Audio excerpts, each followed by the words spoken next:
بسم الله الرحمن الرحيم يا أيها الذين آمنوا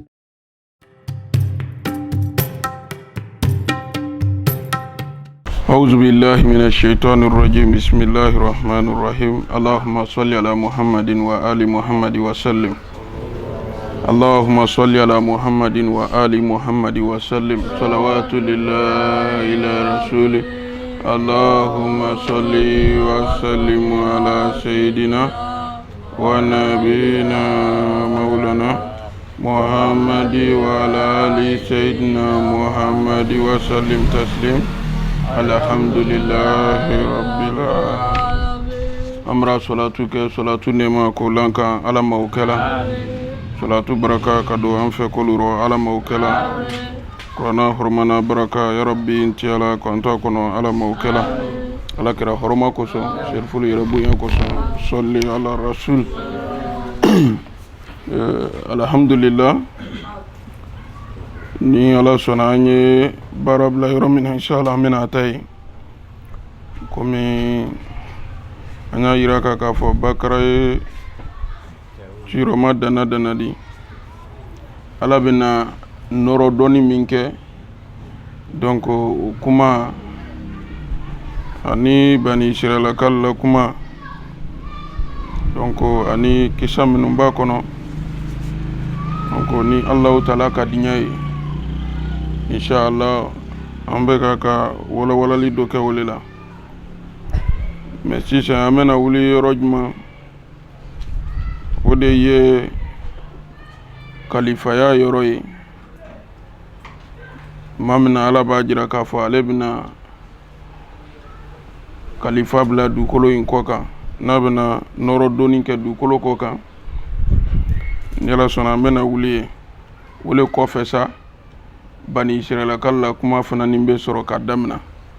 parce que kuma bɛ munumunu ala ni malakaw le tɛ o ni adama yɛrɛ tɛ donc min bɛna tɛmɛ o kɔnɔ lasurunya bolo ma ni ala sɔnna ni ala ye min nɔgɔya inshallah an bɛna o lase an badenw ma an b'a deli Allahu taala fɛ bɛnsema bɛ ala bolo ka bɛnsema d'an ma ala ma o kɛla bismillah allahumma rabbi salli ala muhammad naam Jallo أعوذ بالله من الشيطان الرجيم ko an bɛ tanga ɲini Allahu taala fɛ ko a y'an kisi ka bɔ seitana tɔɔrɔ ma seitana min kɛ ni kurulabɔfɛn di an b'a deli Allahu taala fɛ k'an kisi ka bɔ seitana tɔɔrɔ ma ala ma o kɛla naam بسم الله الرحمن الرحيم ko an y'an sindi ni Allahu taala tɔ barikama ye ala min ye k'olu daminɛ ni wa ala bɛna ko bɛɛ laban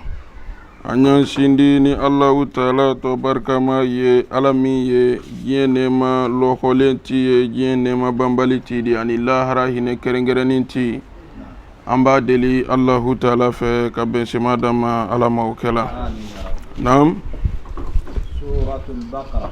suratul bakara ni ye nisimuso kofɔ sura ye naam tabe suratu aha ko ni ye suratu bakara nɔfɛtugu ye o kɔrɔ ye ni ye suratu bakara tɔ ye an danna yɔrɔ min inshallah an bɛna taa yen naam وإذ قال ربك للملائكة إني جاعل في الأرض خليفة aha bon kuma daminɛna ala yɛrɛ bolo n'o ye mansaba di subhanahu wa ta'ala ala ko cogo di ala ko wa iz qala rabbuka o tuma min na ni Allahu taala ko lil malaikati malakalu ɲɛna a ko cogo di ko inni ne ala jailu ne ala bɛna bilali kɛ fil ardi dumakolo kɔ kan kalifatan ni ko kɛ nɔrɔ dɔɔninba ye tarima faamu de aha قالوا أتجعل فيها aha qalu malakalu fana ni ko ala ma atajalu fiha o tuma ala i bɛna bilali kɛ dugukolo in kan من يفسد فيها man i bɛna bilali kɛ mɔgɔ la yufsidu min bɛna tiɲɛni kɛ dugukolo in kɔ kan ويسفك الدماء الدماء أبتلا فنا كجلل فنا بو ونحن كسر عنو ملكال دو نسبح أن بلا الله تعالى سنيا بحمدك نينجي الله تعالى تندو ونقدس أن بسنيا لك إلي ألالا والما أن بكفو لك إلي ألالا لك إلي الله تعالى لا قال ويرى لسا ملكال كو ala ko malakal ma إني ne ala أعلم bɛ lɔnni kɛ fɛn na ما لا ka bɔ fɛn kɔnɔ inni ne ala نعم. tarima faamu de a alamu ne ala bɛ lɔnni kɛ ma fɛn na ta'lamuna aha la ta'lamuna alu malakalu tɛ min dɔn tarima faamu de donc sisan ala ko malakal ma wa iz qala rabbuka lil malaikatu ala ko malakalu ma ne allahu taala inni ja'ilun fil ardi khalifa ne ala bi fɛ ka nɔrɔ dɔɔni kɛ dugumakolo kɔ kan kɔrɔ ye ɲa fɛ ka danfɛn dɔ dan ka o bila dugumakolo kɔ kan min bɛna dugumakolo kɛta minnu bɛna ɲɛnɛmaya kɛ dugumakolo kɔ kan tarima faamu de donc khalifa de kɔrɔ ye ko nɔrɔ dɔɔni komi kuma tun tɛmɛna kan kuma daminɛ na khalifa le kɔrɔ ye ko nɔrɔ dɔɔni c'est à dire remplaceli kɛla c'est à dire i tɛ se ka wele ko khalifa fo a y'a sɔrɔ i nana fɛn dɔ le nɔrɔ donc o la tafsirikɛla caman y'a yira ka ko nin yɔrɔ in na donc ko dalifɛn wɛrɛ le tun bɛ dugukolo kan o tuma min ni adamaden tɛ kelen di mais kuma bɛna na se o ma ɲɛfɛ ka bɛ kuma taabolo kan tarima faamu de a ko o yɔrɔ la sa malakalu ko ala ma a e bɛna nɔrɔ bilali kɛ dugumakolo kɔ kan ataj'alu fiha e bɛna fɛn bila dugumakolo in kɔ kan man yufsidu fiha min bɛna tiɲɛni kɛ dugumakolo kɔ kan wa o tuma ko malakali ye nin fɔ ka da mun kan k'a fɔ ala i bɛna nɔrɔ dɔɔni kɛ dugumakolo in kɔ kan est-ce que i bɛ sɔn ka fɛn bila dugumakolo kɔ kan min bɛna ka na tiɲɛni kɛ dugumakolo kɔ kan wa o tuma nin yɔrɔ la ko jinɛ le tun bɛ dugumakolo kɔ kan donc olu ye tiɲɛni kɛ ka ɲɔgɔn fa ko o de tora mɛlɛkali kɔnɔ donc mɛlɛkali bolo o baara kelen de bɛ na c'est comme o baara kelen de bɛ na lase ala bolo fana donc ko o de kama donc malakali ye ala jaabi nin na tarima faamu de kana tun a la ko wa yasfiku dimaa a bɛ tila ka ɲɔgɔn joli bɔ k'a sɔrɔ anu malakalu nahnu nusabbihuka an bile allahu taala kosuma bihamdika an bɛ tila k'ila allahu taala tando wa nukaddisu laka an bɛ tila k'ila allahu taala kofɔ tarima faamu de donc malakali ye nin fɔ k'a ɲɛsin ala ma o tuma ala y'i kanto malakali ma sa k'ala inni ne allahu taala a'lamu ne ala bɛ fɛn dɔn la ta'lamuna alu malakali tɛ fɛn min dɔn ne ala le b'a dɔn kun min na n bɛna remplaceli kɛ dugumakolo kɔ kan parce que nafa min b'o la walima n b'o dabɔ min kama o lɔnni bɛ ne alahu taala le bolo mais o lɔnni tɛ alu malakali bolo an b'a deli alahu taala fɛ faamuyali ko ɲuman k'a d'a ma ala ma o kɛla donc o la sisan i b'a faamu kuma kɔnɔ k'a fɔ adamala ko daminɛ kuma ala ko tɛmɛla kuma ala ko laban kuma tarima faamu de hali bisa ka bɛnsɛma d'a ma ala ma o kɛla naam وعلم آدم o yɔrɔ la sa wa allama adama ala ye adama la lɔnniya asmaa kullaha fɛn tɔ kelen kelen nin bɛɛ la summa o kɔfɛ sa aradahum ala sɔrɔla k'a lakɔse على الملائكة alal malaikati malakal fana ma فقال ala ko malakal ma أنبئوني anbi'uni ay kofɔli kɛ ni alahu taala ɲɛ bi asma'i haula'i ay kofɔli kɛ ni alahu taala ɲɛ ni nin fɛn ninnu tɔ la in kuntum sarati n'a taara sɔrɔ sɔdikina k'a fɔ ko tiɲɛ alu le bolo tarima faamu de tuma min na malaka ye nin fɔ ala ma o yɔrɔ bɛ wa allama adama asma'a kullaha ala sɔrɔla ka adama la lɔnniya fɛn tɔ ninnu bɛɛ la tafsirikɛlaw b'a jira k'a fɔ ko fɛn fɛn ni ala bɛ na dan diɲɛ dugumakolo in kɔ kan k'a bɛɛ la k'a fɔ nin de tɔ tɛrɛ o de fɛn fɛn tarima faamu de a kɛra dumuni ye o a kɛra borifɛn ye o a kɛra diɲɛ latigɛ fɛn susu ye donc ko ala ye adama lalɔnniya nin bɛɛ la kafo nin tɔ la tarima faamu de donc ala banni kɔ adama lalɔnniya la o la sa ala sɔrɔla sa ka o le lasegin malakalu ma k'a fɔ malakalu ɲɛ cogo di anbi'uni bi asma'i haula'i bon adama bara b'a lɔnna ala yɛrɛ fɛ a bara b'a adama karanna la ala sɔrɔna k'a fɔ malakalu ye bon alu fɛn min tɔ fɔ ba a y'a fɔ fɛn ɲuman ne ten tarima faamu de donc ka téléphone ta k'a yira malakalu la mun ne ten malakalu masa fɔla ko nin téléphone ne de ka sabiya yira i la ko mun tɛ i masa fɔla ko nin ne tɛ sabiya de ka micro yira i la i masa fɔla ko nin ne micro di ka caméra yira i la i masa fɔla ko nin ne caméra di mais k'a sɔrɔ wa allama adama asma'a kullaha k'a sɔrɔ ala bara b'a adama la lɔnniyalaw bɛɛ la tarima faamu de kuma kɔrɔ ye wolo de ko summa a'radahum alal malaikatu ala sɔrɔla ka fɛn ninnu lase malakalu ma fakala ala ko malakalu ma anbi'uni bi asma'i haula a ye fɛn min tɔ fɔ ba malakalu ma se ka fɛn kelen pesa tɔ fɔ fɛn camanba nin bɛɛ la tarima faamu de ala ko a ye fɛn min tɔ fɔ in kuntum sɔdikin n'a sɔrɔ na tun ye alu le fɛ parce que alu ko n kana mɔɔ bila dugukolo kan ne dɔn fɛ ka mɔɔ bila dugukolo kɔ kan donc sisan komi a ye don ko n kana mɔɔ bila ye k'o bɛna na tiɲɛni de kɛ bon alu fɛn min tɔ fɔ ba mɛlɛkalu dɛsɛra o la min na dɔrɔn a ye ka lɔ ja bato ko kelen tɛ ala y'a fɛ ka lɔnni de bila dugukolo kɔ kan tarima faamu de parce que a ye ɲininkali a ye ma s'a fɔ la donc o yɔrɔ la alu yɛrɛ k'a lɔ ko ja lɔnni ko le fana bɛ sen na hali bi sa ka bɛnsɛma d'an ma ala ma o kɛla donc o la ala sɔrɔla sa ka adama lalɔnniya sisan sa fɛn nin bɛɛ la kafo nin tɔ la tarima faamu de naam kɔlu o yɔrɔ la sa malakalu ko subhanaka saniya ila allahu taala ɲɛ la ilma lana lɔnnin tɛ an na illa ma allamtana funile allahu taala kana lɔnniya mɛn na innaka ile ala ile ala le lɔnna ye alhakimu ile ala le kititɛla ye fana tarima faamu de malakalu dɛsɛ kɔrɔ ka fɛn bɛɛ tɔ fɔ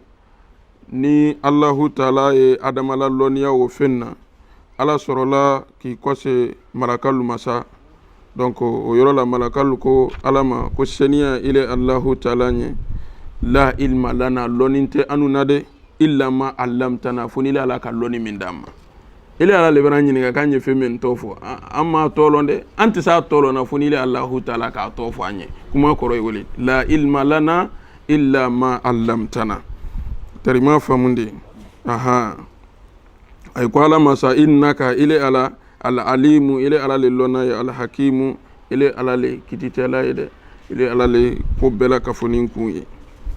naam o yɔrɔ la sa ala ko sa ala k'i kɔse adama ma yɔrɔnin na sa ala ko ya adam naam anbi'uhum ala ko adama man ba adama anbi'uhum fɛn min tɔ fɔ ba anbi'uhum ay kibaruya bi asma'ihim ni fɛn min tɔ la ba adama ba ile walawalali kɛ sa bi asma'ihim ni fɛn min tɔ ye malakalu dɛsɛra ka fɛn min tɔ fɔ ala ye adama yamari ko ba adama k'o fɔ sa naam falamma a ko tuma min na sa anba'ahum adama ye fɛn min tɔ fɔ adama ye kofɔli kɛ bi asma'ihim ni fɛn ninnu tɔ la o yɔrɔ la sa ala ko sa alam akul lakum malakalu ma fɔ a ɲɛna wa k'a fɔ ne ala k'a fɔ ne ala le bɛ lɔnni kɛ ghaiba samawati san kɔnɔ k'olu bɛɛ la ka funna ani dugukolo kɔkan k'olu bɛɛ ne ala bɛ lɔnni kɛ fana fɛn na a ye fɛn min bangela ani fɛn fana alu kɛnin tɛrɛ taktumuna a ye min fana don la karima faamu de mais kuma nin na a fɔli ala bolo k'a fɔ ne allahu taala le bi fɛn dɔn a ye fɛn min bangela n'a ye fɛn min dogola parce que adama danna min kɛ tafsirikɛla bɛɛ y'a jira adama danna min kɛ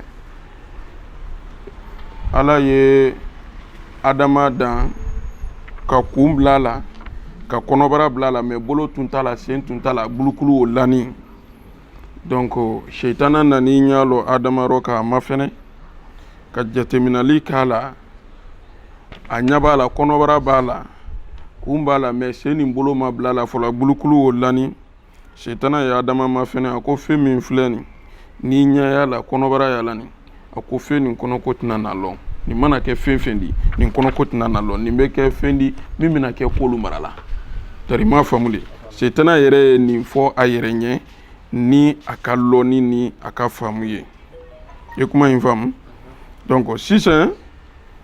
o kɔnɔ a ye malaka tɔ ninnu bɛɛ fara ɲɔgɔn kan malaka minnu fɛn fɛn tun bɛ yen a ko olu ma bɔ fɛn min lani filɛ nin ni ala tilala fɛn nin danna sisan k'a yira k'a fɔ ko an bɛɛ tugu fɛn nin kɔ k'ala yamaruli kana labato o tuma ko alu bɛ mun fɔ o la tari ma faamu de donc o y'a sɔrɔ ale ye kuntiba de ye ale ye chɛfuba de ye donc malakalu tɛma a bɛ bato kɛ kitabutilu b'a yira ka ko sheitana tun bɛ se ka san 100 kɛ a sujudu rɔ a kan ka ala mankutu la a kan ka ala tɔlu fɔ dɔɔni dɔ tɛ kelen ye san 100 tari ma faamu de mais o tɛ kabako ye parce que o waati bɛ ala de bolo c'est comme ala yɛrɛ le waati ye tari ma faamu de i y'a jate mina dɔrɔn parce que n'o k'i kabako i bɛ jate mina ka bɔ an fa adama danni na fo ka n'a bila an filɛ yɔrɔ min na sheitana kelen min tun bɛ o sheitana kelen de ye yɔrɔ o kɔni o ye san caman ye dɛ donc o ye ala ka baara de ye an b'a deli alahu taala fɛ faamuyali ko ɲuman ka di an ma ala m'o kɛla donc sisan sa ala le bɛ ka kuma sisan sa adama ni malakal ni ɲɔgɔn cɛ ala ko ya adama ko malakal bara dɛsɛ an bi u ni ma adama ile ko fɔli kɛ ne ye sa bi asma'i donc fɛn ninnu tɔ la tari ma faamu de donc ko falamma an ba'ahum ma mina sa adama ye ko fɔli kɛ bi asma'i haula'i ni nin fɛn ninnu tɔ la telefɔni yirala malakal la i ma se k'a fɔ ko telefɔni nin adama yirala adama la adama ko nin ye telefɔni ye nin ye ventilateur ye nin ye micro ye nin ye caméra ye tari ma faamu de donc adama y'o kɛ ni ala ka lɔnni ye o yɔrɔ la sa ala ye kan malakalu ma qala alam aqul lakum ne ala ma fɔ alu malakalu ɲɛna wa inni a'lamu k'a fɔ ne alahu taala bɛ lɔnni kɛ ghaiba samawati fɛn fɛn n'a san fara 7 kɔnɔ wal ardi ani du fara 7 kɔ kan ne ala ma fɔ ɲɛ k'a fɔ ne lɔnna le di ma fɔ ɲɛna k'a fɔ kun bɛ na danni na tari ma faamu de wa a'lamu ne ala bɛ lɔnni kɛ fana ma tubuduna ay bɛ fɛn min bange wa ma kuntum ay fana kɛ n tɛrɛ taktumuna ay tɛrɛ ye fɛn min fana don la donc sisan bangeli ni doli donc kuma bɛ nin de nɔfɛ tafsirikɛla dɔlu ko dogoli in kɔrɔ le komi setana ale adama yeli ma bɛn a ma fiyewu tari ma faamu de adama yeli ma bɛn a ma a ka kuma nin fɔ malakalu ɲɛna min kɛ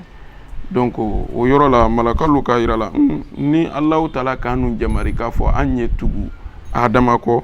an bɛ tugu adama kɔ tari ma faamu de donc n'a don ko k'a fɔ adama ye tugu an kɔ basi fana t'a la mais ala kɔni b'an yamari min na o tuma an b'o kɛ tari ma faamu de o yɔrɔ la setana ko sa malakalu ma a ko ne kɔni bɛ min fɔ a ye ɲɛna fɛn min lani filɛ nin a ko la in sullitu alayha ko la ahlikannahu a ko fɛn nin min filɛ nin ni ne setana ni ne fanka warala nin di n'ala ka ne la pouvoir bila nin na pouvoir sanfɛ la ahlikannahu n bɛ fɛn nin halaki tari ma faamu de wala in sullitu alayya la asiyannahu mais ni fɛn nin min filɛ nin ni ale ta fanka nara wara ne ta di n b'a sɔsɔ fana tari ma faamu de parce que o ko fila le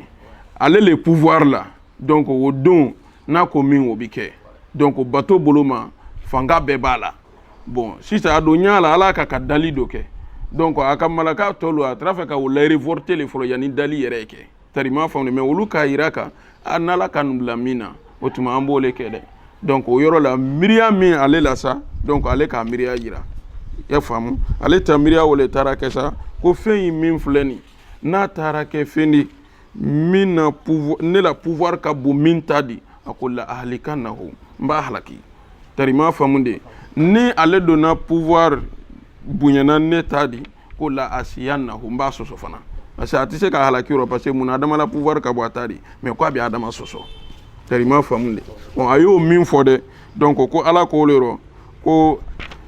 a alamu ma tubuduna wa ma kuntum taktumuna ko n bɛ fɛn dɔn a ye min bangela n bɛ fɛn dɔn fana ani a ye min fana don la hali malaka minnu ko gbɛrɔ nin k'a fɔ ko sɛnɛya bɛ ne Alahu Taala ɲɛ hali minnu sɔnni na dali ma nin ani minnu fana sika ni ko nin ma ani minnu fana sɔnni tɛ n'o ye setana di donc n ka i bɛɛ lɔn tari ma faamu de hali minnu ko a b'a kɛ ɲɛɲɛ ma ko a di tugu ne Ala la ani min ko fana ni ko a di sɔsɔli kɛ walima a di tiɲɛni kɛ donc n bɛ nin bɛɛ dɔn a ye tɛ ma ko tafsiri yɛrɛ laɲini wale de an b'a deli Alahu Taala fɛ faamuyali ko ɲuman ka d'a ma Ala ma o kɛla tari ma faamu de bon mais ni c'est comme kuma dɔ b'i ɲɛfɛ an bɛna so ma i bɛna ko dɔ faamu sisan setanala ko la hali bi a balawu n'a masiba k'an kisi a ma Ala ma o kɛla naam wa iz kulna a ko tuma min na sa Ala ko malakalu ɲɛ usjudu a ye sujudi kɛ li adama ɲɛ fasajadu malakalu bɛɛ sujudira illa iblisa fana taara kɛ iblisa di aba a y'i ban a ma dan banni fana ma wastakbara a tilala k'i yɔrɔrɔbaya setana labanna ka kɛ sa minal kafirina olu ɲɔlɔnbalilu dɔ ye tari ma faamu de donc sisan Ala ko marakalu ma a ko adama ye fɛn min tɔ fɔ donc adama ka kan sisan ka récompenser parce que a bɔra gagnant la examen rɔ question bɔra kɛ malakalu kan i ma se ka question jaabi bon adama question bɔra d'i ma ile bɔra question jaabi donc Ala ko sisan lil malaikatu malakalu bɛɛ ɲɛ usjudu li adam ay bɛɛ sujudu kɛ adama ɲɛ tari ma faamu de donc nin tɛ sujudu ibada di dɛ sujudu sukuru le ni tari ma faamu de ko ɲumanlɔn sujudu donc wole filɛ ni bato sujudi fana olu fana tɛ kelen ye donc mais mɔgɔ caman ni ɲami-ɲamina ɲɔgɔn kan k'a su bɛɛ dɔ di ko mɔgɔ tɛ se k'i maji mɔgɔ ɲɛ tari ma faamu de ko danfɛn tɛ se k'i maji danfɛn ɲɛ bon a don Ala ko malakalu ma bil amri k'a ye sujudi kɛ adama ɲɛ tari ma faamu de i b'a faamu ye ko ja mɔgɔ bɛ se c'est à dire que i maji la mɔgɔ ye mais mɔgɔ tɛ i tɛ ne birin sujudi rɔ mɔgɔ ye tari ma kuma in faamu de mais yan fana toujours lɔnna la kuma lu ka tali kɛ ɲɔgɔn kan dolu ko ko o sujudu ni ko tɛ na sujudi yɛrɛ tɛ c'est à dire k'i tɛ turu ko yɛrɛ tɛ mais ko k'i majigi adama ɲɛ ko le mais mɔgɔ caman sabatira min kan ko t'i na sujudi le mais comme Ala yɛrɛ le ko ten bil amri donc o y'a ta ko wɛrɛ de tari ma kuma in faamu de donc o yɔrɔ la sa Ala ko malakalu ma usjudu li adama ay bɛɛ sujudi kɛ adama ɲɛ donc ko fasajadu o yɔrɔ bɛɛ malaka bɛɛ sujudira malaka bɛɛ a bɛɛ sujudira tari ma faamu de ko illa iblisa fo n'a taara kɛ iblisa di iblisa ma sɔn dɛ ale n'a kɔnɔrɔ ɲɔgɔn na o tari ma faamu de a m'a fɔ ko la in sullitu alayhi ko la ahlikannahu donc o de b'ale kɔnɔ donc ale bolo ni fɛn in kɔni bilala ale ɲɛfɛ a tɛna sɔn fɛn nin ta ma n'ale don bilala fɛn nin ɲɛ ta bɛra bɔ adama bolo donc sisan Ala le don ko nin sa ko ko ka sujudi kɛ adama ɲɛ o b'a yira k'a fɔ ko ja adama b'ale ɲɛ parce que Ala ko alu repos kɛ adama ɲɛ tari ma faamu de donc sisan fasajadu malaka bɛɛ sujudira illa iblisa fo n'a bɔra iblisa la tari ma faamu bon yanni setana su fɔra a yɛrɛ ɲɛ hali adamadenya kɔnɔ i su tɛ fo ɲɛ fo i b'a sila bila donc a ban kɔrɔ donc a tɔ kɛra iblisa de ye sinon a tun tɛ welela ko iblisa a tun tɛ fɔla ma ko setana a tun tɛ fɔla ma ko iblisa tari ma faamu de setana tɛrɛkila le ko azazaili voilà tari ma faamu de azazaili a tɔ le tun ye o ye a tɔ tun tɛ ko iblisa a tɔ tun tɛ ko setana mais nin yɔrɔ n'a ban kɔrɔ ka Ala la yamaruli kɛ Ala ka su fɔ an ye tari ma faamu de ko fasajadu illa iblisa ko bɛɛ sujudira fo n'a bɔra iblisa la tari ma faamu de ale fana a ban o ma k'a la dɛ ko a ban ma k'a la wastakbara a banna k'i yɛrɛ bonya k'i kafa ni k'i yaada tari ma faamu de ala ko wa kana minal kafirina ala ko setana kira kafiru do ye n'o ye ala ko ɲumanlon balili ya rabbi k'an kisi a ma ala ma o kɛla bon ale ka tiɲɛni ale ka balawu a n'a ka masiba a bɛɛ bɔra yɔrɔ min na a filɛ nin tuma min na a tulonna ala ka yamaru la ala bonya tiɲɛna samantiya min tun b'a bolo bɔra a bolo o tuma a su fana fɔra an ye tarima faamu de parce que kuma ale la kɔrɔ kosɛbɛ dɔw ko malaka le dɔw ko malaka tɛ ko jinɛ le tarima faamu de komi kuranna yɛrɛ b'a fɔ ɲama ko wa kana minal jinni ko setana tun ye jinɛ de ye mais tafsirikɛlaw ko a tɛrɛ malakalu tɛma tuma min na ko a malakalama tun don mais ko tuma min na a ye ala sɔsɔ dɔrɔn ko a bɔra malakaya hukumu na a kɛra jinɛ ye tarima faamu de donc a kɔnɔ kuma ka ca mais ale la ko sini danfɛn tɔw la k'olu ma kɛ kelen ye hali tɔw bangela ɲama setana ma bange ten setana y'a ba kɔnɔ fara ale ka bɔ ale ba ma balo ale bangitɔ a y'a ba kɔnɔ fara ale ka bɔ tarima faamu de o tarikuw bɛ yen setana fɛn kuntan b'ale yarabi ala ka don a n'a tɛ tarima faamu de donc sisan ala ye nin yɔrɔnin de jira kan ko bɛɛ sujudira fo n'a bɔra setana la ko setana kɛra kafiru dɔ ye tarima faamu de k'an kisi a tɔɔrɔ ma ala ma o kɛla naam wa kulna ala ko sa ya adama uskunu anta ilenimtu aw ka sabati sa ani furumuso arjine kono aye domnin kɛ arjine kono ragadan haisu situma tarima famunde aye domnin kɛ arjine kono fɛn n'a ka diya a y'a bɛɛ dom arjine fan bɛɛ fɛ tarima famunde fɛn n'a duma i ɲɛ arjine kɔnɔ ala ko adama nana muso ma ko a y'a bɛɛ dom mais sa wala takraba adama ini muso ay kana gɛrɛ hazihi sajarata ay kana gɛrɛ yiri denin kɔni na n'ayi ma sɔn o ma n'ayi gɛrɛna yiri in na fatakuna ay bɛna laban ka kɛ mina zɔlimina ni yɛrɛ tɔɲɔbali dɔ ye tarima faamu de ala ko adama ma ya adam anta uskun anta wa zawjuka ini furumuso aye sabati el janna arjine kono ay sabati yan ay to arjine kono yan ay ma fa yan fiu tarima famunde wa kula minha ragadan tarima famunde fin kaday nye angaramo fin kaday nya arjine kono yan aya bedum koko kaday nya arjine kono yan tarima famunde aya beke tarima famunde hay susi tuma yoro na kaday nya ya ay wayin fana donc maintenant ala ka danjuman bilalla ala ko wala takraba hazihi sajara yiri nin kɔni filɛ o dite hadginɛ fan bɛɛ ay sawa bɛro a domuni bɛɛ koko kadɛ nya aya bɛɛ kɛ yan mais yiri min filɛ o dite wala takraba hazihi sajara ay kɔni kana ima don nin yiri ne la tari ma famude ay kana ima don yiri o la dɛ nay ka ima don yiri o la fatakuna ay dina laban ka kɛ mina zolimina yɛrɛ tɔɲɔbali dɔ ye tari ma kuma in famude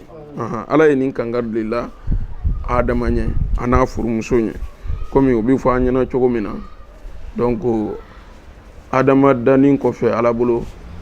o tuma ala y'a ye ɲɛnafin b'a la c'est à dire ɲɛnɛsuma b'a la quoi ɲɛnɛsuma ye adama la donc ala sɔrɔla sa a numan garaka kololaban ala sɔrɔla ka o le bɔ sa ka an ma hawa dan ka bɔ o kɔnɔ tarima faamu de o kumaw ka ca o de la i b'a fɔ ko muso c'est à dire muso la ko la telen tɛ ko ni ko fo muso ka telen ko n'ala ma fara i kan i b'a kari tarima faamu de i b'a kari kɔrɔ ye min o kɔrɔ ye ay bɛ tiɲɛ ɲɔgɔn ɲɛ a tɛna ɲɛnabɔ la i kuma in faamu parce que a danna ka bɔ min yɛrɛ rɔ o telenin tɛ quoi donc a mana kɛ cogo o cogo an garaba muso la ko bɛ tɛ se ka telen i kuma in faamu naam fa'azallahuma shaytani ko shaytana ye ay fila la cɛnɛ o kɔrɔ ye shaytana nana tulon kɛ ay fila la fa'azallahuma shaytani shaytana ye tulon kɛ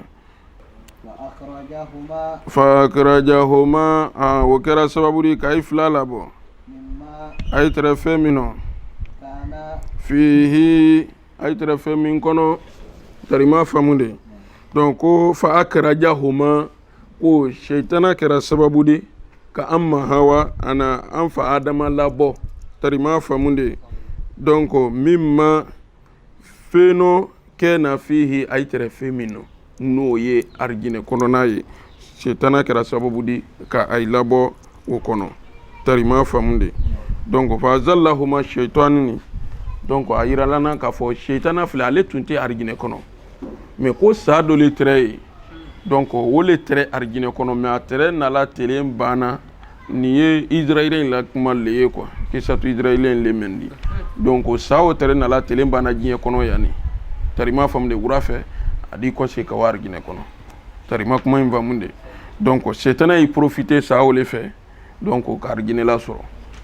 donc ado si c'est ça argine kono donc atara si c'est afo men ken ko fa azallahuma shaytana ko shaytana nara ay fla la kene ko shaytana nara ay fla bla ererlo kuma ere ko rawle di shaytana nara bla ererlo tari ma famunde donc mena nara bla ererlo di kuma lona doluko ko nara fo amma hawale nye ku nya yiri ni mina fo ni ko kana yiri ni min domuni ko nyene ma ya yiri leti masa ya yiri leti nay ka yiri nin domu c'est ya ko tayma donc aye yano di bada donc sadi yiri nin domu ni fana masaya le yirala masaya min fana te bana tarima famunde ko yiri nin domu ni bode fana yiraka donc ijija tugo ya bela ise ka yiri nin domu donc amma ma hawa sorola saka kuma burulu damna an fa dama tolokoro amadam nabi tarima famunde musola ko madam nami kuma buru le damna ni san fa dama tolokro an fa dama ko ala dongo kanye fem beke yiri ni fem ni be an sawlero ala ko kanye ni ne to ama wa ko an fa dama ko fanye ni ne dum ko fanye ni dum donc ala bankera muni setana la plana bankera muni akaka duale ne ta kana woyira ka amma hawala akayire ye duale no bo ale te duale ko kalama wo bo ko nay ma yiri ni dum kike woto muso mentala ko leni Allah akbar tarima famunde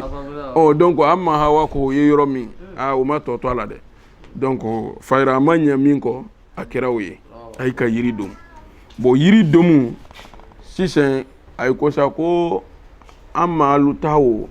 si ko ambala kalu ka yiri min domu ko ala ma son ko yiri ni bo argine kono donc o yoro be yiri o domu ni ko le kala haydadi tarima famude yiri ni ne kera haydadi donc nu oye ambala kala soro yekuma infam donc si c'est ba fam ko do be ko yin kono donc ko kel tawo an fa adama fanan ta maji ko ajara fanan kana ya donc aja kana aka fo mi gadi ko mi fimba jamo kono ya fo mi gadi yo min kala wadi ko jien kambe fanan bora wole kono tarima famude isini wa izapone français maninka susu donc kanka nabi fo ya nabi fo Europe abe bora wole kono an fa adama la kule o ka fo abe bora wole kono donc mena yiri wo fanan maji an fa adama kono wole toraya ko le kera kelu be kana kuruni niye dari ma famune o de la niye kel la te musula musul ta donc olu ta kera haydale di musul bo le ye donc karo kono so amba dila Allah taala fe ka bensema dama ala ma okela donc ko setana tolongera ayla ka ke sababu di kay fulala bo ay tere nema mino arigine kono nam wa kulna ala ko sa ay sabati ba'adukum li ba'adin ko ay dobina kesa do juye walakum ne ala barakeli ke alunyesa fil ardi duma koloko kan mustaqarran sabati yorola wa mata'un anidamuna ilahin fokata se watima tarima famunde donc ala ko sa comme ibra yiri ni dom sa ibra jisa bo ibra ke nyon julo dodi wala sani adama de nyon jule di adama de ni setana te nyon fe donc ala ko alubra ke nyon judi sa ay jidu ma koloko kan ne ala bara sabati yoro day may fokata bla watila tarima famunde nam jallo ko wati fena ko yoro la sa fatalaka adama ko adama yidama kasi min rabbihi kafara amarila kalimatin ko kuma kan dama la fataba alayhi ala sorola sa katubi min adama ma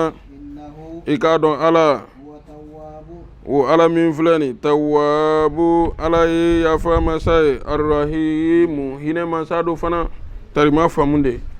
donc fatalaka adama min kalimatin leru sirala ko sisan adama yi dala kasi ni kuma kan dama ye parce que abrato duma jili masa argine kono kobra ban mais adama be ka mun nyini sa wole ala be se ka yafa ma cogodi donc ko yi dama kasi bi kalimatin sadi ni kuma kan dama ye kuma kan dama o kera mundi dol ba fo ko ay be do fo ko ay o de fo mais donc kitabu do be ya ko Muhammad rasulullah donc o ye kuma do fo ala ko an fa adama jini sa lan ne turasa anyaba sebenna argine koro ko arshi korola la alala masaya sifin arshi anya sebenna o koro ko la ilaha illallah muhammadur rasulullah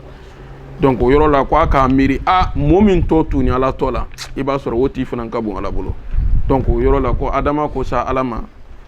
ko adama alama ala yafama bi hurmati adam tarima famde bi hurmati muhammad sa sebeni arshi koro la ilaha illallah muhammadur rasulullah donc adama ya famu automatiquement mo si tot setuna la to la fa soro ko do bono la te donc adama ko sa alama ala yafama bi hurmati muhammad donc ala ko sa adama ma ko laula muhammad lamma kalaktuka ni muhammadun yere tunte na ile adama dana donc ghafartu lak ya farima tarima famde kumra ya faima donc menin kumai donc wabe ite se ndila o mabrebere ولو ربنا لفقوا ربنا donc فاغفر لنا ربنا ظلمنا انفسنا وان لم تغفر لنا وترحمنا لنكونن ترما فمد من الكاسرين ترما فمد si c'est au min flewi tafsir wore bala mais dinkera o de kan tarima famde mais lonnal le fana nana ninni ko ala ye adama ye nini fo ala nye tarima famde donc ko ala ko kunya farima donc bi hurmati muhammad sallallahu alayhi wa sallam wo fana wuli bali do yo ala be fembe ke muhammadu ko so ala kan to hormala ala kira horma ko so salli ala rasul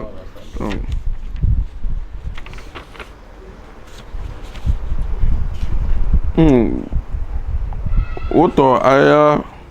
aya fla ka soro ka se bani sirana kalma ambo dai ambo foko wotugala wala kulna alako ihbitu ay sabati minha jami'an ay bela kafoniye sabati ini bonson be ala kambe adama masa ile ni bonson bela kafoni ay bela kafoniye sabati sa akidu ihbitu mana ihbitu mana inzil min aljanna ila al-ard naam oui comment on appelle tafsir do fanaye donc abitali ke nimbela comme qur'ana na amana le nyona donc ko bale bala tarima famunde kulna ala kosa ihbitu donc ay sabati wal ma'aji minha donc ka bo arjine kono jami'an ay bela kafoni ni bonson be fa imma yatiyannakum minni huda fo hanne allahu ta'ala la kandaya na se alumat manamina tarima famunde ay nani ala la ki soro butu duma kolokoka tarima famunde hanne ala la kandaya na isoro duma kolokoka nam faman tabi'a hudaya akoni momin tugura sa o kandaya in kosa ini bonson temay wala khawfun alaihim ako silante wotila monun nade wala hum yahzanuna ako tila monun fanante jorola tarima famunde nam walladhina ako ani molusa kafaru ni min kafiri ala wa kazzabu ay ka galontigi alike walma ka wuyanti alike bi ayatina ni alaka ayawla ulaika utila monunu ashabun nar ulle ta donkoldi hum fiha utigi nunu khaliduna